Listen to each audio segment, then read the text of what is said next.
ایک اہل حدیث ہے میرے پیچھے نماز ہی نہیں پڑھتے یہاں پہ, کہتے ہیں یہ رفع الیدین نہیں کرتے, ان کی نماز ہی نہیں ہوتی. تو ان کا یہ بھی نہیں فیصلہ ہو پا رہا, تبھی ہم اہل حدیث سے کہتے ہیں آپ ایک فقہ مرتب کرو میرے بھائی, آپ ایک مرتب کرو اتفاق رائے سے, اور تاکہ ہمیں پتا چلے اہل حدیث کا یہ فقہ ہے, یہ رائے ہے ان کی. تو مرتب نہیں کرتے. وہ ایک جواب دیتے ہیں کہ ہم تو قرآن و حدیث کو فالو کرتے ہیں, ہمیں مرتب کرنے کی ضرورت نہیں ہے. تو پھر قرآن کو بھی مرتب نہیں کرنا چاہیے تھا, حضرت عثمان نے غلط کیا, کیا خیال ہے؟ ویسے ہی سادہ طریقے سے چلتے رہنے دیتے. نبی کے دور میں تو اس مصحف عثمانی کی ترتیب پہ قرآن نہیں تھا, لیکن حضرت عثمان نے کیوں مرتب کیا؟ تاکہ امت ایک قرآن پہ جمع ہو جائے, دائیں بائیں جانے کی اجازت نہ ہو, جو سورت جس ترتیب سے میں نے لکھی ہے اسی ترتیب سے ہوگی, تاکہ امت بچے نا اختلاف سے. اور تابعین کے دور میں تو حدیث مرتب نہیں تھی, سینہ بسینہ چل رہی تھی, لیکن محدثین نے ریٹرن میں لا کے مرتب کر دی, بھائی اب اس سے دائیں بائیں جانے کی آپ کو اجازت نہیں ہے. ورنہ حدیثوں کی کتابیں آتی رہیں گی, ہر آدمی اپنی سندیں مارکیٹ میں لاتا رہے گا, کون فیصلہ کرے گا یہ ٹھیک ہے کون کیا غلط ہے؟ بس ایک چیز مدون کر دی, اب اس سے باہر جانے کی آپ کو اجازت نہیں ہے. تو ایسے ہی اسلامی قانون کو بھی مرتب کر دیا فقہا نے, اور بول دیا بھائی اب اس سے باہر جانے کی آپ کو اجازت نہیں ہے. اہل حدیث نے مرتب نہیں کیا. اب جب ہم کہیں فقہ مرتب کرو تو کہتے ہیں صحابہ کے دور میں مرتب تھا, تو بھائی پھر حدیث کو بھی چھوڑ دو. یہ آپ بولو صحابہ کے دور میں مرتب تھی, قرآن کیا حضرت ابو بکر عمر کے دور میں مرتب تھا؟ تو ایسے تو پھر قرآن بھی نہیں ہونا چاہیے, حدیث بھی اس طرح نہیں ہونی چاہیے. تو جب قرآن کو مرتب کیا گیا, امت کا اتفاق ہوا, ریٹن فارم میں لایا گیا, حدیث کو لایا گیا تاکہ امت دائیں بائیں نہ جائے, ایسے ہی فقہ کو بھی لایا جائے گا اور پابندی لگائی جائے گی, بھائی اس کو فالو کرنا ہے. ورنہ کیا ہوگا, ہر آدمی قرآن و حدیث کے نام پہ منجن بیچے گا. تبھی ایک شیعہ عالم کا بیان ہے کہ پاکستان میں سب سے بڑا فرقہ دیوبندی ہے, لیکن اس کے اندر سب سے کم فرقے ہیں, اور سب سے چھوٹا فرقہ اہل حدیث ہے, لیکن اس کے اندر سب سے زیادہ فرقے ہیں. سمجھ میں آ رہی ہے بات کہ نہیں آ رہی؟ سب سے بڑا فرقہ دیوبندیوں کا ہے, اور اس کے اندر فرقے دو ہیں, حیاتی مماتی, اور وہ بھی بہت کم اختلاف ہے, وہ بھی 2-4 لوگ ہیں جو پھڈے باز ہیں, ان کو ہٹا دو تو وہ لڑائی بھی ختم ہو جائے گی. سب سے زیادہ یہ ہے, اور سب سے چھوٹا فرقہ اہل حدیث ہیں, لیکن ان کے اندر سب سے زیادہ فرقیاں ہیں. وجہ کیا؟ مرتب نہیں ہے ایک چیز. ہمارا فقہ مرتب ہے. میں اگر کوئی مسئلہ بیان کروں گا آس مفتی طارق مسعود پہ, اگر وہ قرآن و حدیث کی اس ریسرچ کے خلاف ہوگا نا جو ریٹن فارم میں چلی آ رہی ہے, سارے حنفی مفتی مجھے پکڑیں گے, بولیں گے یہ کہاں سے نکالا ہے آپ نے. میں کہوں قرآن و حدیث سے, وہ کہیں گے آپ مجتہد ہو, جو فقہا نے نکالا ہے, جو اصول اور ضابطے بیان کیے ہیں اس کے حساب سے آپ بتاؤ, آپ اپنی رائے اپنے پاس رکھو, مزید مارکیٹ میں کوئی نیا فقہ لانے کی ضرورت نہیں ہے, جو ہے بس وہ بیان کرنا ہے. تبھی ہماری اب میرے جو کلپ جاتے ہیں پوری دنیا میں سنے جاتے ہیں, شاید کوئی ایک آدھ مسئلے پر کسی عالم کو اعتراض ہوتا ہو, ورنہ نہیں ہوتا. اہل حدیث یہ کام کرے مسائل بیان کرنے کا, 20 اہل حدیث اس کے خلاف ہو جائیں گے, کہے گا نہیں یہ قرآن حدیث یہ غلط ہے, وہ دوسرا کہ تبھی دیکھو آپ ٹی وی میں ایک اہل حدیث عالم آتا ہے, 2 نہیں آ سکتے کبھی. جس دن 2 اہل حدیث عالم بیٹھے نا, مجھے لا کے بٹھا دو, دیکھو ان کی آپس میں کتنا ہر عالم کی ہر مسئلے میں رائے دوسرے سے ڈفرینٹ ہوگی. یہ گراؤنڈ ریئلٹی ہے, یہ مشاہدے پر مبنی حقیقت ہے. یہ کوئی میں اہل حدیث کے بغض میں نہیں کہہ رہا, جتنا میں دیوبندیوں میں اہل حدیث کو فیور کرتا ہوں نا, اتنا کوئی نہیں کرتا. میں تو ان کو اہل سنت والجماعت میں داخل کرتا ہوں, میں تو ان کو جنتی کہتا ہوں, اور نام لے کے بھی بعض اہل حدیث علماء کی تعریفیں کرتا ہوں, جتنا براڈ مائنڈیڈ میں ہوں. لیکن یہ گراؤنڈ ریئلٹی ہے کہ جو چیز ریٹن فارم میں نہیں ہوتی, مرتب نہیں ہوتی, ہر آدمی مجتہد ہوتا ہے اس میں. اب یہ انجینئر علی مرزا بھی تو اہل حدیث ہی ہے اصولی طور پر, یہ کہتا ہے میں قرآن و حدیث سے اجتہاد کروں گا. کر لیا اجتہاد, کیا بیڑا غرق کر دیا یار.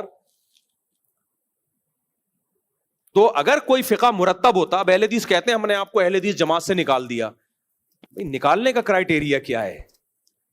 وہ بھی تو یہی کہہ رہے ہیں میں قرآن و حدیث سے بات کرتا ہوں, آپ بھی یہی کہہ رہے ہیں میں قرآن و حدیث سے بات کرتا ہوں. اب یہ کیا بات ہے, اس کی بات کو آپ کہیں کہ نہیں کر رہا, اور آپ کی بات کو وہ کہے کہ نہیں کر رہا, تو فیصلہ کیسے کرو گے؟ ہمارے پاس ایک ریٹن میں چاروں اماموں کے پاس جو ماننے والے ان کے پاس ریٹن میں فقہ مرتب ہے. شوافی کے پاس بھی ہے, حنفیوں کے پاس بھی ہے, حنبلی کے پاس بھی ہے, مالکیہ کے پاس بھی ہے. اس سے ہم ہٹنے کی اجازت نہیں دیتے کہ بھئی آپ کی جو قرآن و سنت کی رائے ہے نا, آپ نے اپنی نئی رائے نہیں لانی ہے. یہ سب قرآن و سنت ہی سے لکھے گئے ہیں, تورات انجیل سے نہیں لکھے گئے. اب اسی کے اندر رہنا ہے آپ نے. اہل حدیث کے پاس کوئی ریٹن میں کوئی مرتب فقہ ہے ہی نہیں. اس کا نتیجہ یہ نکلا ہے کہ یہاں اپنی ریسرچ ہوگی, اس مسجد کے امام کی اپنی ریسرچ ہوگی, اس کے امام کی اپنی ریسرچ ہوگی, اس کی اپنی ریسرچ ہوگی. تو اجتماع میں بس سب شریک ہوتے ہیں, صحیح ہے نا. باقی سب کی. اور عجیب سے عجیب بات یہ کہ ان کے مدارس میں عالم کیسے بناتے ہیں, میں تو اس پہ حیران ہوتا ہوں. میں نے بہت اس پہ ریسرچ کی کہ اہل حدیث کے مدرسوں میں عالم بننے کے لیے کیا کون سا فقہ پڑھاتے ہیں یہ, تو پتہ چلا فقہ حنفی پڑھاتے ہیں. اب انہوں نے فقہ حنبلی شامل کر لیا ہے, ورنہ زیادہ تر فقہ حنفی پڑھاتے ہیں. قدوری پڑھا رہے ہیں, ہدایہ پڑھا رہے ہیں. ایک اہل حدیث عالم سے میں نے براہ راست پوچھا, میں نے کہا آپ یہ کیوں پڑھا رہے ہیں؟ کہتے ہیں ہم تنقیدی نظر سے پڑھاتے ہیں, بتاتے ہیں کہ یہ مسئلہ ٹھیک ہے, یہ مسئلہ غلط ہے, یہ مسئلہ ٹھیک ہے, یہ مسئلہ غلط ہے. میں نے کہا یہ تو ایسے ہو گیا جس فقہ حنفی کو آپ غلط کہتے ہو. کہہ رہے ہیں ہم ساری باتیں تھوڑی فقہ حنفی غلط کہتے ہیں, جو غلط ہوتی ہیں اس کو ہائی لائٹ کرتے ہیں, غلط ہے یہ والی صحیح ہے. میں نے کہا یہ کبھی بھی طریقہ نہیں ہوتا کوئی سلیبس پڑھانے کا, پہلے صحیح چیز پڑھائی جاتی ہے, صحیح ہے نا, اس میں پھر جو غلط ہوتا ہے اس پہ رد کیا جاتا ہے. یہ ایسے جیسے آپ اسلام کے مدرسے میں عیسائیت پڑھا رہے ہو اور بتا رہے ہو عیسائیوں کی یہ والی باتیں ٹھیک ہیں کہ عیسیٰ علیہ السلام کو اللہ کا نبی مانتے تھے, جنت جہنم مانتے تھے, حضرت موسیٰ کو بھی نبی مانتے تھے, اور یہ چیزیں کیا ہیں, غلط ہیں.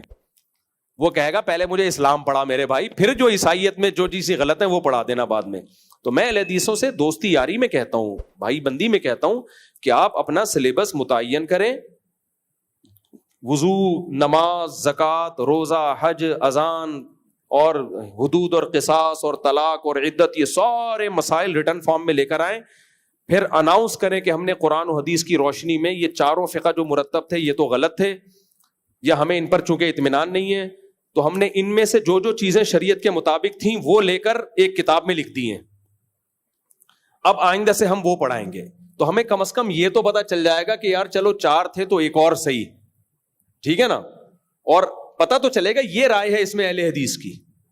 ابھی ایسا کچھ بھی نہیں ہے, میں خود اتنا کنفیوز ہوتا ہوں کہ اس میں اہل حدیث کی رائے کیا ہے. ابھی مجھے پتا چلا جب عدالتی خلا پہ ریکارڈ کروایا تو ایک اہل حدیث کی کچھ رائے آ رہی ہے کہ طلاق پر اتنی مختلف آ رہا ہے. اب یہ جو کہتے ہیں 3 طلاقیں ایک ہوتی ہیں, سارے اہل حدیث نہیں کہتے, ان میں بعضوں کی تحقیق کی ہے کہ 3 ہوتی ہیں, اور ایسا سخت رد کیا ہے انہوں نے 3 کو 1 کہنے والوں پر.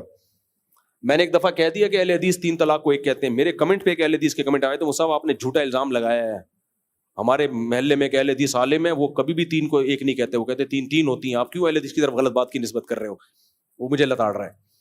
تو اب کیا ہوگا جب آپ 3 طلاقیں دیں گے تو اہل حدیث سے اگر آپ فتویٰ لینے جائیں گے تو پھر آپ وہ والا بندہ تلاش کرو گے جو 3 کو 1 کہتا ہے, صحیح ہے نا, وہ اسپیسیفک وہ بندہ تلاش کرو گے. اس میں بھی آپ مخلص نہیں ہوگے کہ سارے اہل حدیثوں سے میں رائے لوں کہ ان کی اصل رائے ہے کیا, تو وہ بہت زیادہ اختلاف آئے گا. حالت حیض میں طلاق دی, کچھ اہل حدیث کہتے ہیں ہو جائے گی, کچھ کہتے ہیں نہیں ہوگی. 3 طلاقوں, 1 طلاق دی ایک طہر میں, اس میں آپ نے رجوع کر لیا,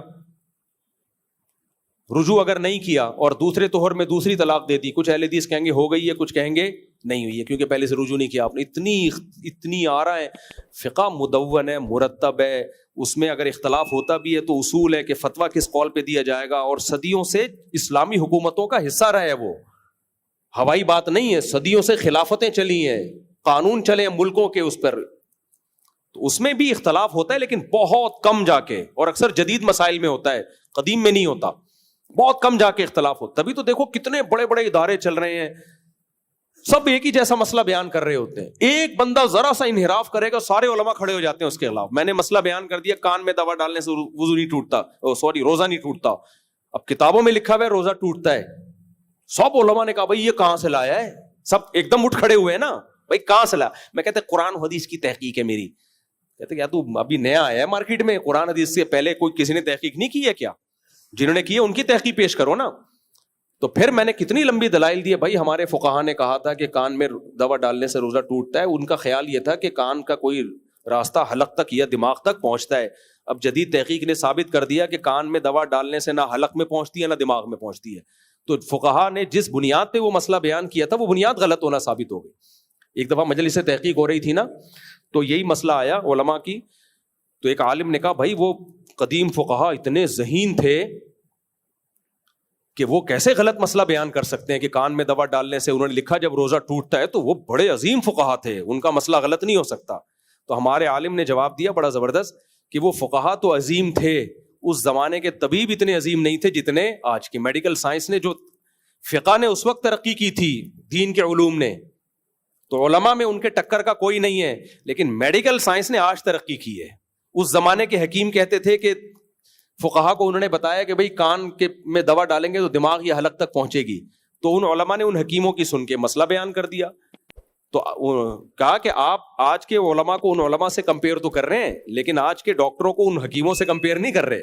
تو میڈیکل سائنس نے دودھ کا دودھ پانی کا پانی کر دیا. انہوں نے بتا دیا بھائی کان میں دماغ تک یا حلق تک پہنچنے کا کوئی راستہ ہے ہی نہیں. کان میں جتنا بھی پریشر سے کوشش ڈالو نا, حلق تک نہیں پہنچے گی. اللہ یہ کان کا پردہ ہی پھٹ جائے ایک الگ بات ہے. تو جب پہنچ ہی نہیں رہا تو روزہ کیسے ٹوٹے گا؟ تو میں نے جو مسئلہ ریکارڈ کروایا کتنا بڑا ایشو, لیکن اہل حدیث کچھ بھی کرواتے رہے کوئی ایشو نہیں بنتا.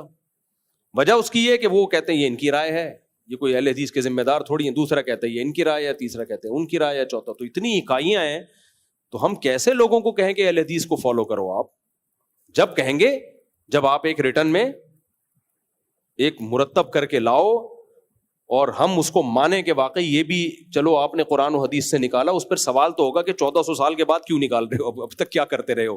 لیکن چلو ہم دل بڑا کر کے مان لیں گے یار ایک ریٹن میں ایک چیز لے آئے ہیں, اب ہم کہیں گے یہ اہل حدیث کی رائے ہے, یہ فقہ حنفی ہے, یہ فلانا ہے, یہ اہل حدیث کی رائے ہے.